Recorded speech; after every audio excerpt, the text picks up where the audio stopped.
Is your company growing like a weed? The other day I was mowing my lawn and I noticed a vine growing out of the landscaping rocks. I reached over to pull it and I paused.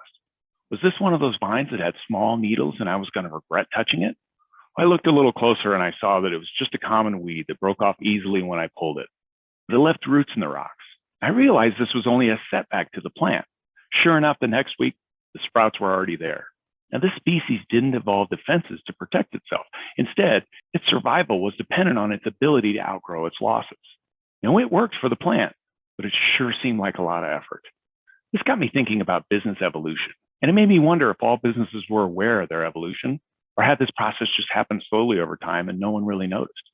Does your company aggressively defend its customers? Or by default, does your business try to outgrow losses? And some customers are so focused on growth that they don't really concern themselves with retaining customers. Oh, sure, they hope to retain customers with reactive service departments, and they send out survey after survey, but they don't really have a robust defense plan or a written strategy. They just don't spend time thinking about it. Now, to survive, these companies must continue to grow fast and hope to make it through short-term setbacks when they do lose customers. Now, a lot of times this isn't a stated strategy, but if you look at the investment in sales and the focus of the company, it's clear that's what's really happening. Now, this might work for a while, but just like the plant in my example, it sure seems like a lot of work. Now, the weed doesn't have a choice, but businesses and you do. Now, some of you watching this might say, yeah, but that's not my decision. It's above my pay grade. And that's where I would challenge you to take ownership of your customer success role and be the leader your company needs you to be.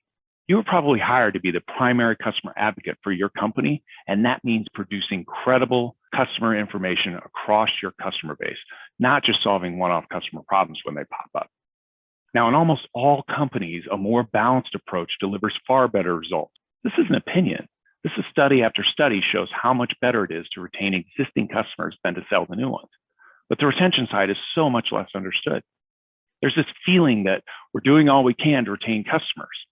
The dirty little secret is sometimes customer retention happens free, but just like sales that fall in your lap, you can't base your entire company on that. If your company doesn't have hard, credible retention metrics from customer success that influence the company's direction, meaning the data you provide has driven the company to take action on behalf of the customer, like you can actually point to something that was done, then you are or are about to be losing a lot more revenue than you think.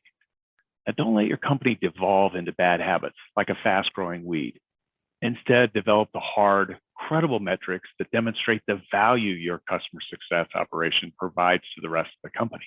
Now, don't wait to be asked for this because the question probably isn't coming. Now, this process isn't easy while still doing your day job. Customer success groups are traditionally great at saving customers. They're just terrible at reporting on the broader insights the company needs. The struggle to organize this amount of complexity is real. And there's a lot of anxiety around not knowing if you have it right. And that wears on you over time. But you don't have to feel that way. Now, if you need more credible metrics that deliver hard, measurable results to influence your company and save your customers, then you owe it to yourself to get some outside help. Successful people ask for help. Hi, everyone. I hope you enjoyed that piece of content. I'm Dan Hazing. I'm the creator of the Predictive Customer Behavior Index, and I publish content on LinkedIn about twice a week. I've helped dozens of customer success leaders in this situation prioritize their role, simplify their complexity, and deliver real results backed up by hard data that their companies can use to make decisions on. Now, I'm not able to work with everyone that needs my help, but if this situation sounds familiar, please reach out to me. Most of the people I help aren't even customers. There's no hard sales, only customer success. I hope we can talk soon.